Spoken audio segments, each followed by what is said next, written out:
Okay, so my session is about academic success, and it's for both teachers and students. Now, in hindsight, I probably should have stuck with one of those groups because both are important, but I find that there is so many things that are the same that I'm going to do my best to cover it in, and you'll be proud of me, Rob, for this, in only 7 slides, which you can actually see. But if anybody on here is listening and would like to have the slides, I'm happy to provide them. So what I want to look at is 2 aspects of academic success, and those are what success is exactly and how do we achieve it. So I think first off, we need to think about our own definition of success in general.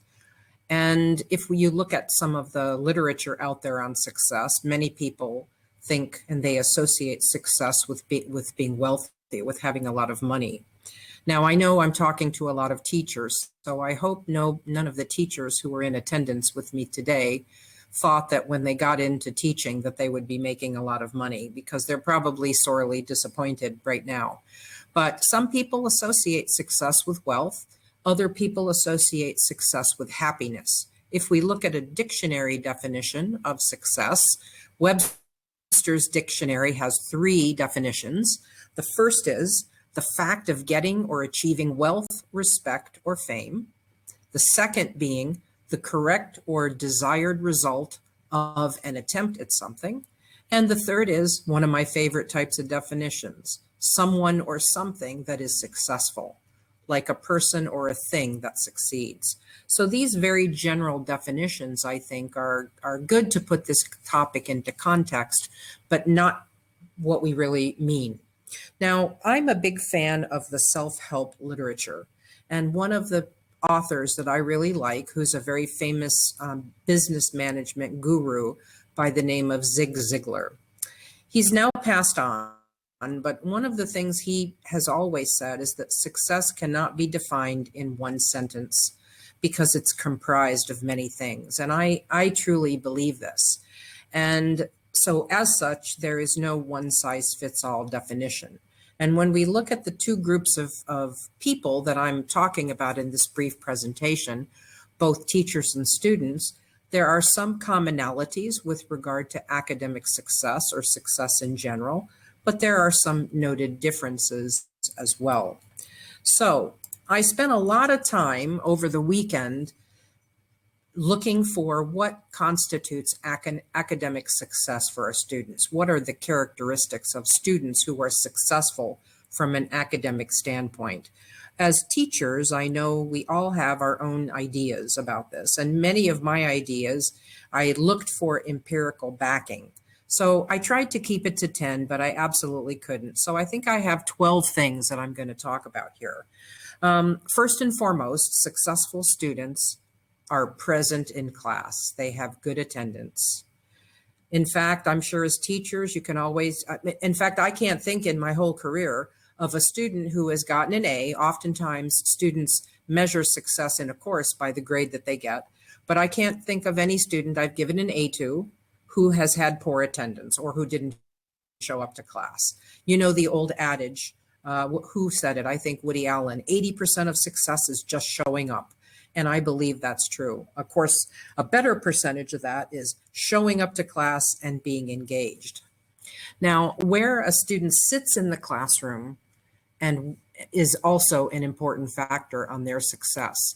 As teachers, we probably all know that Z formation of where students should sit in a classroom, where the end of the V is at the back of the classroom and with the teacher at the front of the classroom. So obviously, there's a lot of research that shows why students choose to sit in that back row or the back bench, as it's called. And it's not for good reasons, mostly. So I often share with my students that from a research perspective, if you want to maximize your chances of success, think about where you sit in a strategic way. And those seats and rows at the front of the classroom in that V shape are the best for student success. I also think establishing a good rapport amongst teachers and students is critically important.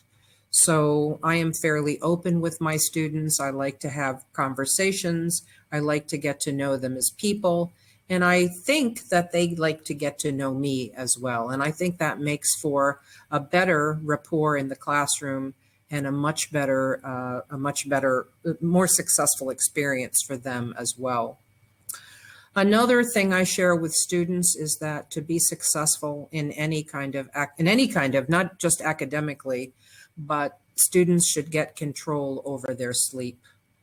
I don't know if this is just a situation with my Emirati male students where they just can't get control over their video game playing or their TV watching evenings and get enough hours of sleep during the evening so they can come into class refreshed and engaged. I've heard from other teachers around the world that that's a millennial thing. That's not necessarily my students. So I tell my students that, I used to be just like them. And in fact, I was in my 30s before I got control over my sleep. And I think lots of things turned around for me then once I could get the 7 to 8 hours of prescribed sleep per evening. Another component of success for everybody, not just students, is being emotionally intelligent. In fact, recent research shows that having a high degree of emotional intelligence is more important for success today than IQ or intelligence in general. So being self-aware, knowing how to self-manage, being adaptable, flexible, and knowing how to use your emotions to get what you want and accomplish what you want is critically important. Being organized and being efficient are important as well. In fact, my students are all on at least 5 different classes. Many of them have jobs. They have family responsibilities that they need to take care of. So there's no way you can keep track of everything that you need to do in order to keep track of everything you want to do. You have to develop some organizational and some efficiency strategies. Time management is another important topic for students to read up on or to learn about, because right now they're at the age where they don't really have a lot of other responsibilities that they need to incorporate into their schedule, but soon they will. So any instruction in time management that you can give students would be effective as well. Another thing that garnered a lot of discussion in my class this morning is the use of technology. I truly believe that effective students use technology effectively and appropriately. And whenever they're on their phones, they're looking for learning opportunities. Most, of course, of my students this morning admitted that they weren't necessarily always looking for learning opportunities, but had talked about some of the ways that they were developing through technology. Some recent research I've done comes to us from Carolyn Dweck of, I believe, Stanford, and that's research on the growth mindset. And I truly believe that to be successful academically, students have to have what Dweck calls a growth mindset, or they have to recognize what she refers to as the power of the word yet. And she exemplifies this when she hears people or students in her class say, "I can't do this." She tells them always to add that word yet. I can't do this yet. And that goes along with another, I'm going to talk about some inspirational quotes, but one that I have always used to inspire me is a quote by Nelson Mandela: "It's always impossible until it's done." Yet another characteristic of, I think, a successful student academically is that students set goals for themselves. Important in the whole idea of goal setting is that they set goals and that they write them down, because as we all know, you're 30% more likely to accomplish your goals provided they are written down. Having a support system behind you is important not only for students but from teachers. It's important that you don't have anybody in your life who sabotages your university studies or who, encourages you to skip class or ditch assignments or things like that. And finally, I think crucially important is that students need to believe in themselves and they need to value the education. They need to value education in general for them to profit to the maximum.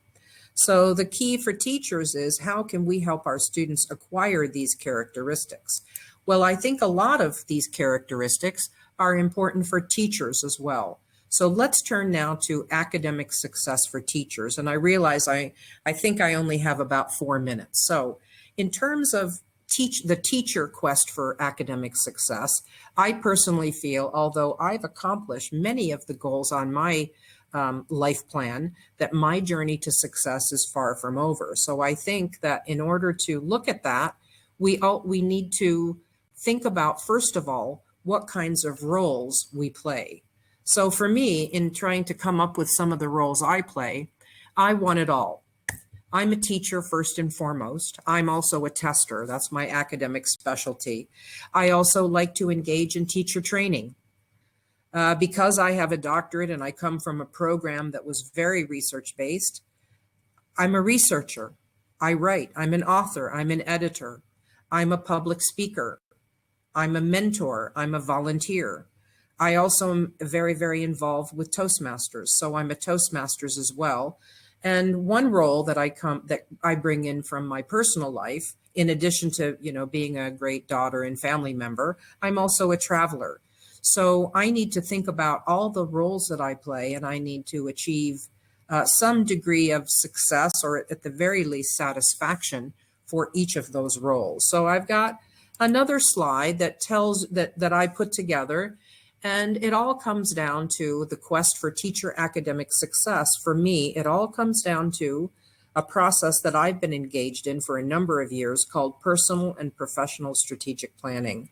I think the more time that teachers invest in planning and reflection on where they want to be in 1 year, 2 year, 3 year, 10 years time, the better the journey will be for them and the more that they're going to achieve. A first step in this is reading in areas like success, like productivity, time management, organizational skills.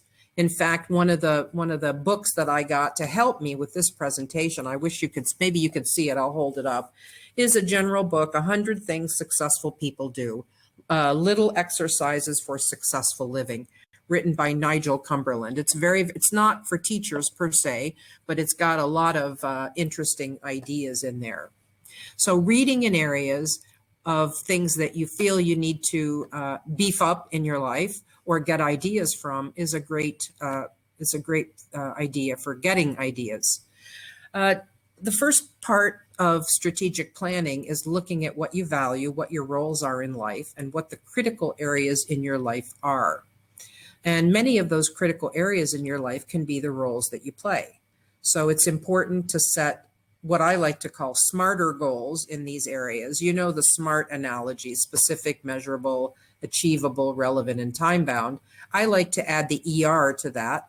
And the E stands for goals that extend you and goals that are rewarding. So I find that if you add these two, the goals that you have, you'll be more involved. Another strategy that I've really found to be successful is collaboration involving others. Not only do you gain from their knowledge and expertise, they also can be brought along with your knowledge and expertise. So I've had, I think, great success in my life with choosing the right people to work with, and sharing my areas of expertise with them and getting a lot of support from them as well. Finally, establishing a support system is really important, because you can't really be successful until everybody in your life kind of supports you and buys into what you're doing. And the last strategy is to work hard to achieve balance. This is probably the most difficult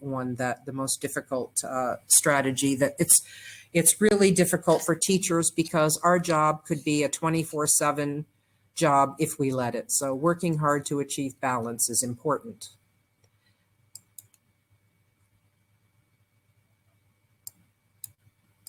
So do I have any more time? You need 1 more minute? One more minute. I want to share some inspirational quotes if I Okay. can. Yes, go ahead. Okay. For me, it's important. One of the things that I was, that for me, I have a poster on my desk with a very important quote from Henry Ford called "The best never rest." And I truly believe that we need to work hard, because you can always do more, be more, and achieve more. Even if you've done lots of things in your life, there's always somewhere where you can push yourself. I also think that you need to have an idea of where you're going, but you can't really forget where you started. Last night, as I was looking at my social media, trying to find some interesting information that I could include, I stumbled onto a video by Michael Jordan. And I was very inspired by this video, because I think, of course, Michael Jordan, when we hear that name, we think only about success. And one of his ideas is that he has succeeded because he has failed. And he went on to talk about the exact number of shots that he has missed in basketball, which is 9,000 in case you're interested, and the number of games, 300, that he has personally been responsible for actually losing. So when I think of, Michael Jordan and all the success that he has had in his life and career, I don't think about him missing free throws or losing games. So it's important to look at your failures and think about how you could turn them into success. So I hope I have gotten everybody thinking a little bit about this. And if our emails are being published, it would be interesting to hear from some teachers out there who are listening to know how they define success, not only academically, but personal as well. And also what is important for them, and what strategies do they use to be successful and to help their students achieve success.